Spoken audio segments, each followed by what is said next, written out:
नमस्कार, स्वागत आप सभी का। मैं हूं आपके साथ पुनीत मिश्रा और न्यूज़ 18 का डिजिटल प्लेटफॉर्म आप देख रहे हैं। आज हमारे साथ खास मेहमान हैं जिनसे हम बात करेंगे दुनिया की।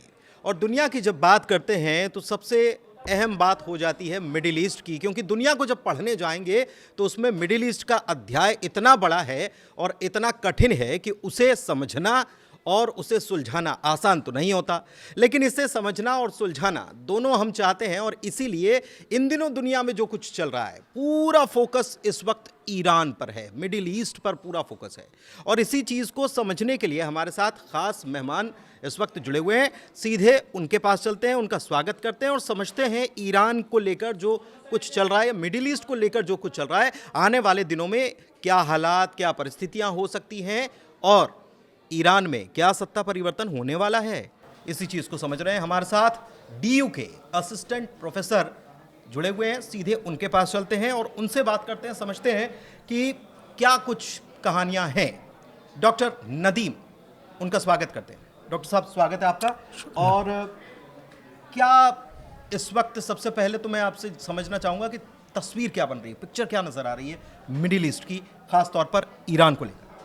देखिए, ईरान बहुत ही संवेदनशील जगह है। उसके पास तेल के ज़ख़ीरे हैं, एक स्टोर है बहुत बड़ा, और उस पर दुनिया भर की निगाहें लगी हुई हैं। और ख़ास तौर पर जो वेस्ट कंट्रीज़ हैं वो तो बहुत ही ज़्यादा एक चाहो-चोस के साथ उसे देखते हैं, और वो चाहते हैं कि वहाँ पर जो खनिज पदार्थ है या वहाँ का जो पूरा मैकेनिज़्म है वो किसी तरीके से कंट्रोल किया जाए। और वेस्ट हमेशा से ही मिडिल ईस्ट को एक उपजाऊ भूमि के रूप में देखता आया है।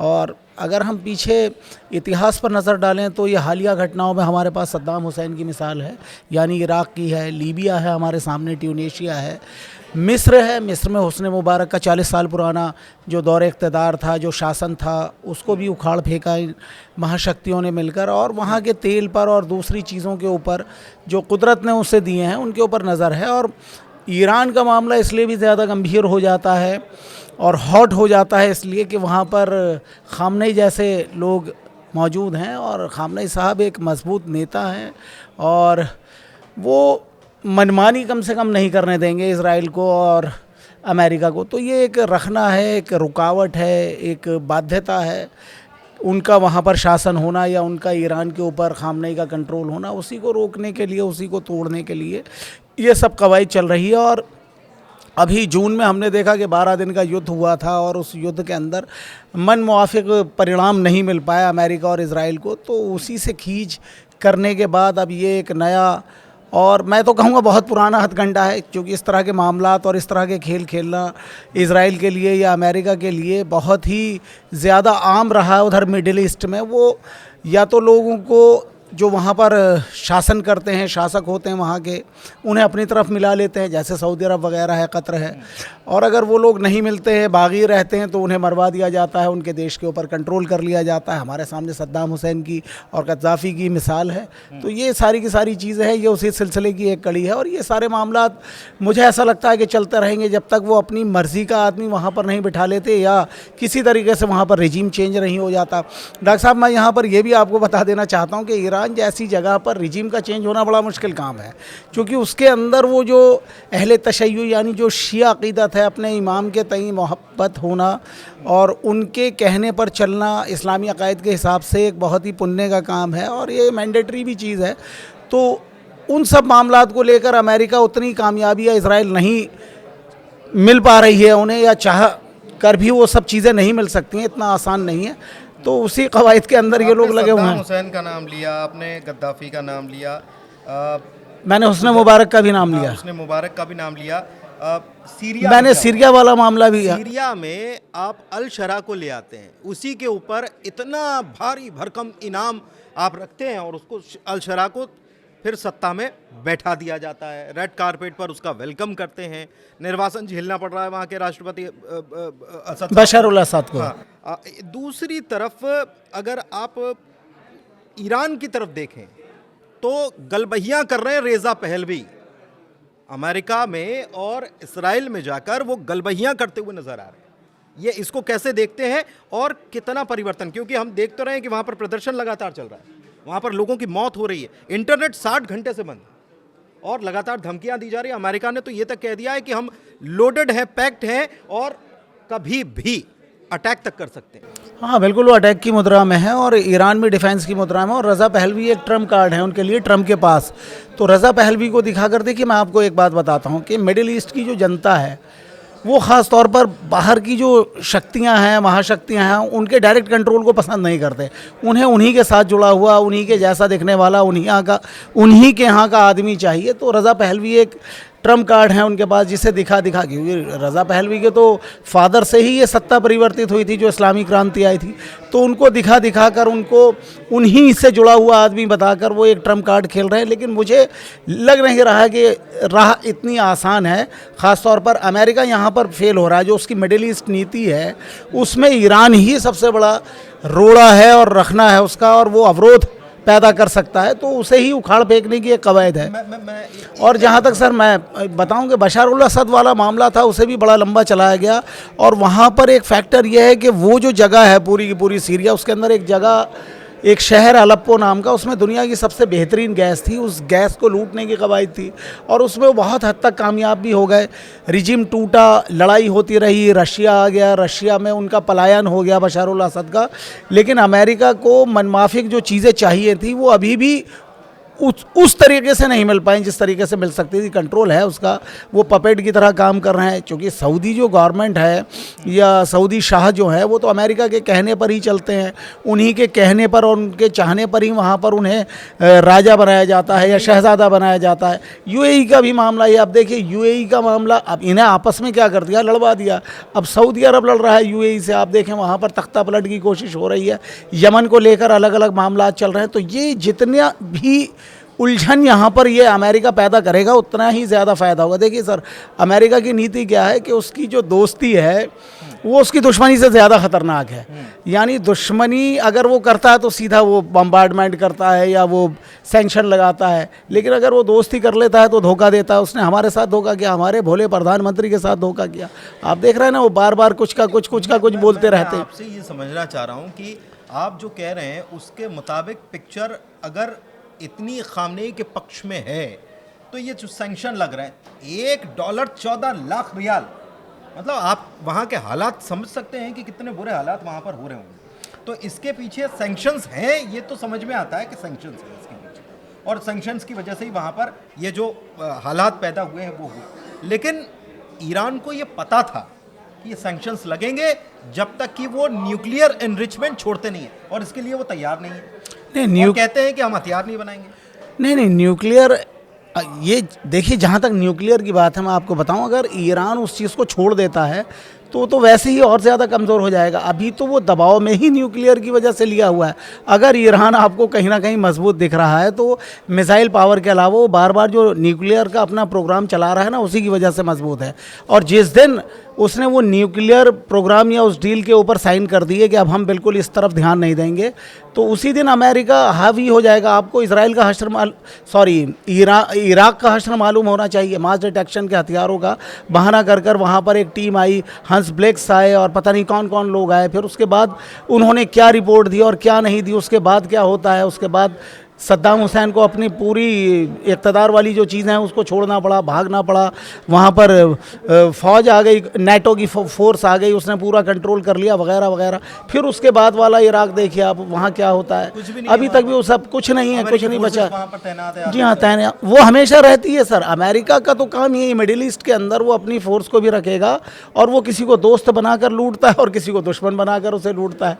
अमेरिका को तो एक ख़जाना वहाँ पर दिख गया है, और साथ ही उसकी नज़र उस प्राकृतिक खनिज पदार्थ के ऊपर है जो छोटे छोटे देश लेकर बैठे हुए हैं, जिनकी करेंसी भी बहुत तेज़ चल रही है, यानी डॉलर से ऊपर की। आप देखें मिडिल ईस्ट के अंदर कई ऐसे देश हमें मिल जाते हैं जो जिनका रुपया या जिनकी करेंसी वो अमेरिकन डॉलर से कहीं ज़्यादा ऊपर है। तो यानी वहाँ पर माल है, और माल बड़ा आसानी से हाथ लग सकता है भाई, मार कर भी लग सकता है, छीन कर भी लग सकता है, और वहाँ के लोगों को अपने साथ मिलाकर भी लग सकता है। तो अमेरिका क्यों ऐसी चीज़ों को छोड़ेगा? अभी हमारे सामने ताज़ा मिसाल वेनेजुएला की आपने देखा ना क्या हुआ। यानी तारीख़ में अगर आप इतिहास में जाएं तो इस तरह के वाक़यात हमें दिखते ही नहीं है। ये इस तरह की घटनाएं कहाँ दिखती है किसी देश का? वेनेजुएला की अगर थोड़ा सा घूम रहे हैं वहाँ पर, लेकिन वेनेजुएला की तरफ अगर बढ़ रहा है अमेरिका की तरफ, तो फिर ग्रीनलैंड और फिर कनाडा, हाँ, ये सब डॉक्टर साहब ये सब होगा, क्योंकि ये अमेरिकन रणनीति का हिस्सा है। अमेरिका की मैं आपको बताऊं, अमेरिका को ये सब इतना ज़्यादा क्यों करना पड़ रहा है। अमेरिका एक बड़ी हथियार मार्केट चलाता था, वो हथियार मार्केट कहीं ना कहीं उसकी छिन रही है, उसे चाइना पकड़ रहा है। और चाइना के भले ही हथियार ख़राब हों, लेकिन वो सस्ते हथियार देकर और तरह तरह की वैरायटी देकर उस पूरी डिफेंस वाली जो एक डील होती है या हथियार की मार्केट होती है उस पर कंट्रोल कर रहा है। अमेरिका कहीं ना कहीं उन सब चीज़ों को उखड़ रहा है। अमेरिकन डिमांड तो बड़ी महंगी है, अमेरिका का माल बड़ा महंगा। आप देखेंगे ना, हम जूते वूते बचपन में देखते थे अमेरिकन जूते, तो हमारे तो बस की बात भी नहीं होती थी कि हम अमेरिकन जूता खरीद लें, या कोई भी आप अमेरिकन माल देख लीजिए, बहुत महंगा होता है बनिस्बत चाइना के। तो वो सारी की सारी मार्केट उधर सरक रही है। फिर वो महाशक्ति बन रहा है, यानी माली तौर पर भी, आर्थिक रूप से भी अमेरिका को पछाड़ रहा है चाइना। और ये डिफेंस वाला जो उसका पूरा मामला है, रक्षा सौदे वो जगह जगह कर रहा है, तो अपने वर्चस्व को स्थापित कर रहा है। बिल्कुल भी ये नहीं चाहता है अमेरिका कि उसका दखल ज़्यादा बढ़े। और ख़ास तौर पर वो रशिया का जब से उससे गठबंधन हुआ है चाइना के साथ तेज़, तो ये दोनों महाशक्तियाँ मिलकर उसको कहीं ना कहीं चैलेंज कर रही है। तो डॉक्टर साहब हम देखते हैं वो 3 साल से जो युद्ध चल रहा है यूक्रेन वाला, वो 3 साल तक चलना ही नहीं था। वो तो बड़े आराम से सिमट जाना था, उसमें बैठकर कोई भी बात कर लेता। अब ये पीछे से उसे हथियार देते हैं और उसके बदले में अमेरिका ये चाहता कि वहाँ की जो खनिज संपदा है उसके ऊपर कंट्रोल कर लिया जाए, उसका ठेका ले लिया जाए, यानी वो इसके कंट्रोल में आ जाए। अब ज़ेलेंस्की वगैरह सब मजबूर है, लोग क्या करें। एक चीज़ थोड़ा सा और जब आप रशिया और चाइना की बात करते हैं तो थोड़ा सा और घूम लेते हैं। इस वक्त जो ताज़ा खबर है, इसको लेकर हमने एक चर्चा भी की थी। ताज़ा खबर ये है कि साउथ अफ्रीका में केप टाउन के जो बीचेस हैं, तट जो हैं, वहाँ पर बड़ी संख्या में ब्रिक्स के देश जो हैं, ख़ास तौर पर चाइना, रशिया और साउथ अफ्रीका तो है ही, और भी कुछ मुल्क हैं जो वहाँ पर एक बड़ी नेवल एक्सरसाइज करने जा रहे हैं। ये नेवल एक्सरसाइज ब्रिक्स की बढ़ती ताकत, अमेरिका का इस बात की चिंता कि डी डॉलराइजेशन होने वाला है, और वो उसको लेकर घबराया भी हुआ है और ये कह रहा है कि ब्रिक्स तो कुछ भी नहीं है। तो क्या ब्रिक्स कोई नई करेंसी ला रहा है? और ब्रिक्स में तो ईरान भी शामिल है और हिंदुस्तान भी। देखिए, चैलेंजिंग पार्ट बहुत सारे हैं और बहुत लोग अमेरिका से शुरू से और उसकी नीतियों के खिलाफ रहे, और अमेरिका के लिए वो हमेशा चैलेंज बने रहे। ब्रिक्स एक बड़ी शक्ति के रूप में उभरा, हमने देखा, हमारे यहाँ भी वो लोग तब आए थे। तो ब्रिक्स चैलेंज कर रहा है किसी ना किसी तरीके से। और ये जो डी डॉलराइजेशन है ना, अमेरिका सिर्फ इसी से घबराया हुआ है, वो किसी भी तरह से ये नहीं चाहता। आप देखें ना कि किस तरीके से अभी भी इतना सब कुछ होने के बावजूद भी दुनिया कसादेबाजी, महामंदी की तरफ बढ़ रही है ना। अर्थव्यवस्थाएँ टूट रही हैं, देश कमज़ोर पड़ रहे हैं। ब्रिटेन जैसा देश है वो बहुत ज़्यादा कम, लेकिन अमेरिका की जो करेंसी है वो लगातार ऊपर क्यों बढ़ रही है। अमेरिका अपने वर्चस्व को बिल्कुल उस तरीके से फैला रहा है जिस तरीके से जब अमेरिका एक महाशक्ति बना था ना, हिरोशिमा और नागासाकी के ऊपर बम मारकर, बिल्कुल वही दौर आ गया। और आपको एक बात और समझनी चाहिए, ट्रंप का कमबैक कैसे हुआ। जो मागा है, मागा क्या था, और वहाँ पर जो अमेरिका के इंटरनल हालात हैं, हमारे तो जानने वाले रहते हैं, हम उनसे बात करते हैं। तो अमेरिका के अंदर भी बहुत ज़्यादा आर्थिक रूप से पिछड़ापन आ रहा है, लोग बहुत कमज़ोर हो रहे हैं फाइनेंशियली। और अमेरिका किसी भी तरीके से, और ख़ास तौर पर डोनाल्ड ट्रंप जो कि एक कॉरपोरेट सिस्टम वाले आदमी, कॉर्पोरेट माइंड रखते हैं और बिजनेस भी करते हैं बड़ा, उन्होंने जो जो वादे किए थे और जो अपने इरादे दिखाए थे उसे पूरा करने के लिए उन्हें सब कुछ करना पड़ेगा। ये सब मजबूरी है। अब देखिए, अमेरिका के अंदर भी बहुत ज़्यादा लिबरल, बहुत अच्छे लोग रहते हैं, अच्छे लोग, तमीज़ वाले लोग, प्यार वाले लोग, शांति को बरकरार रखने वाले लोग हर जगह हैं, हर देश के अंदर। अमेरिका में हम देखते हैं कि प्रदर्शन चल रहे हैं, लगातार प्रदर्शन चल रहे हैं, मीडिया उसको नहीं दिखा रहा। वहाँ फिलिस्तीन को लेकर प्रदर्शन चल रहा है, बिल्कुल हो रहा सर। फिलिस्तीन को लेकर तो इतना ज़्यादा प्रदर्शन हुआ है कि कोई ये चीज़ें एक्सपेक्ट भी नहीं कर सकता था कि फ़िलिस्तीन को लेकर और वहाँ के लोगों को की हिमायत को लेकर इतनी बुरी तरह से प्रदर्शन होंगे अपने राष्ट्रपति के ख़िलाफ़, अपनी गवर्नमेंट के ख़िलाफ़। अपोजिशन तो वहाँ की बड़ी स्ट्रांग रही है, मीडिया भी वहाँ की स्ट्रांग रही है, लेकिन जनता पहली बार हमें दिखा, यानी हम ऐसा तसव्वुर भी नहीं कर सकते, सोच भी नहीं सकते, हमारे संज्ञान में भी ये सब बातें नहीं आ सकती थी कि वहाँ की जनता इस तरीके से अपने ही राष्ट्रपति के खिलाफ, जिसे वो बहुत कुछ मानती है, प्रोटेस्ट करेगी लगातार। ट्रंप अपनी मनमानी कर रहे हैं, आपका कहना ये है। रिजीम चेंज करने की कोशिश पहले भी इसराइल भी ये कह चुका है कि हम चाहते हैं रिजीम चेंज हो जाए, हमको दुश्मनी नहीं है, इस ईरान से दुश्मनी नहीं है, लेकिन रिजीम से दुश्मनी है और रिजीम बदल जाना चाहिए। एक बात ये, दूसरा कि रिजीम चेंज करने की जो बात और रेज़ा पहलवी के सामने आने की बात जो है, इसको अगर समझा जाए तो थोड़ा सा मैं चाहूँगा कि आप थोड़ा सा इसके बारे में बताएं कि ईरान 1989 के पहले क्या था और उसके बाद क्या हुआ। थोड़ा सा बताइए इतिहास की, रेज़ा पहलवी और उनके father Mohammad Shah Reza Pahlavi, उनका इतिहास थोड़ा सा समझाइए सर। देखिए, रज़ा पहलवी बहुत ही मॉडरेट आदमी थे और ईरान को वो बिल्कुल वेस्टर्न तर्ज पर चला रहे थे। अगर आप 89 की इस्लामिक क्रांति से पहले वाला ईरान देखें तो बड़ा लिबरल था, अल्ट्रा मॉडर्निज्म था, लड़कियां औरतें बेहिजाब घूमती थीं और ये इस्लामिक क्रांति ही इसलिए आई कि परिवर्तन चाहते थे लोग। और परिवर्तन किस तरीके का चाहते थे कि उसमें एक थोड़ी सी दबिश हो रिलीजियस, वो तो अल्ट्रा मॉडर्निज्म की तरफ उनकी सोच बड़ी लिबरल थी।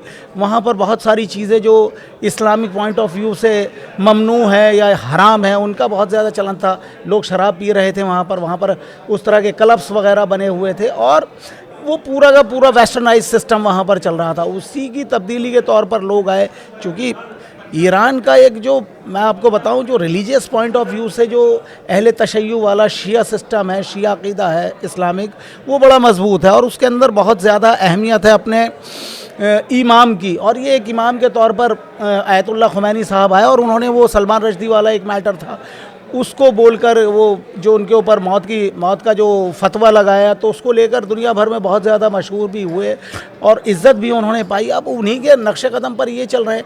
लेकिन एक बहुत ही अच्छी यहाँ पर बात यह है कि हालात को देखते हुए, इतने ज़्यादा सेंक्शन होने के बावजूद, इतनी ज़्यादा बंदिशें होने के बावजूद, प्रतिबंध होने के बावजूद ईरान को एक बेहतरीन शक्ति यानी एक डिफेंस वाली शक्ति के तौर पर आयतुल्लाह खामनेई साहब ने महसूस किया और उसे बनाया। ठीक है। और तेल बेचकर या जो कुछ भी उन्होंने किया, जिस भी तरीके से इतनी ज़्यादा बाउंडेशंस थी, उन्होंने बहुत ज़्यादा मजबूत रखा। और कोई ये तसव्वुर भी नहीं कर सकता था, सोच भी नहीं सकता था कि ईरान जो बहुत ही दबा कुचला पड़ा हुआ है एक तरफ, वो इजराइल के ऊपर इस तरह की मिसाइलें। मैं आपसे एक चीज़ समझना चाह रहा हूँ। एक बात चल रही है रिजीम चेंज करने की, तो रिजीम क्या चेंज हो जाएगा, और दूसरी बात ये भी, भले ही वहाँ पर जो प्रदर्शन चल रहे हैं उसको और बढ़ावा या एक प्रदर्शनकारियों को उम्मीद ये देने के लिए कि खामनेई साहब जो हैं वो निर्वासन पर जा सकते हैं, मतलब देश मुल्क को छोड़ सकते हैं, एक बात। दूसरी बात कि मेरा सवाल ये है कि इसमें मुस्लिम मुल्क ख़ास तौर पर जो पाकिस्तान गलबैयाँ करता हुआ नज़र आता है और हर बात के लिए कहता है कि हमारे पास एटम बम है और अगर ईरान के ऊपर कोई दिक्कत आएगी तो हम उसको चलाने के लिए तैयार रहेंगे, आज पाकिस्तान खामोश क्यों? देखिए, पाकिस्तान तो ऐसे बेवकूफ़ बनाता आ रहा है। पाकिस्तान को तो अपना पैसा वैसा लेना है, इससे लेना है, उससे लेना है, यहाँ लेना है, वहाँ लेना है, उसका उद्देश्य ही वही है।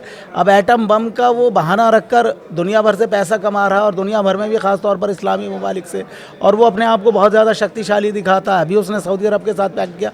लेकिन हालात देखिए सर, जब हम जियो पॉलिटिक्स की बात करते हैं या खुले तौर पर हम सामने आते हैं ना पॉलिटिकली, या हमारी कूटनीति जो होती है वो कहने वाली अलग होती है और करने वाली अलग होती है। देखिए, मैं आपको एक बहुत ही भरोसे के साथ बात बता रहा हूँ, रिजीम चेंज करना इतना ज़्यादा आसान नहीं है। अगर मैं दूसरी बात भी बोलता हूँ, अगर मान लीजिए रिजीम चेंज भी हो गया तो मुझे नहीं लगता कि एक लंबे टाइम तक वो जो रज़ा पहलवी हैं वो वहाँ पर टिक पाएंगे, क्योंकि ईरान के लोगों का जो मिजाज है ना, जो वहाँ के बहुसंख्यक है, उनका वही इस्लामिक सिस्टम जो है वो उसको फॉलो करने वाले लोग हैं।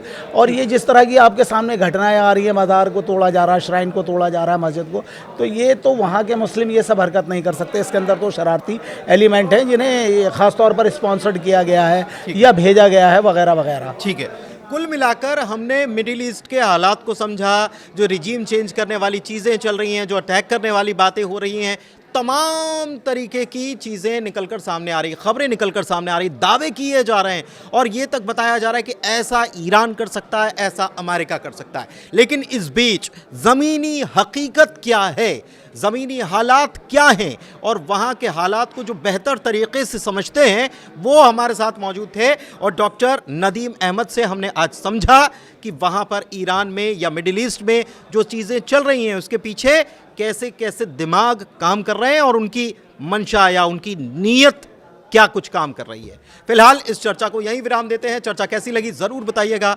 बहुत धन्यवाद।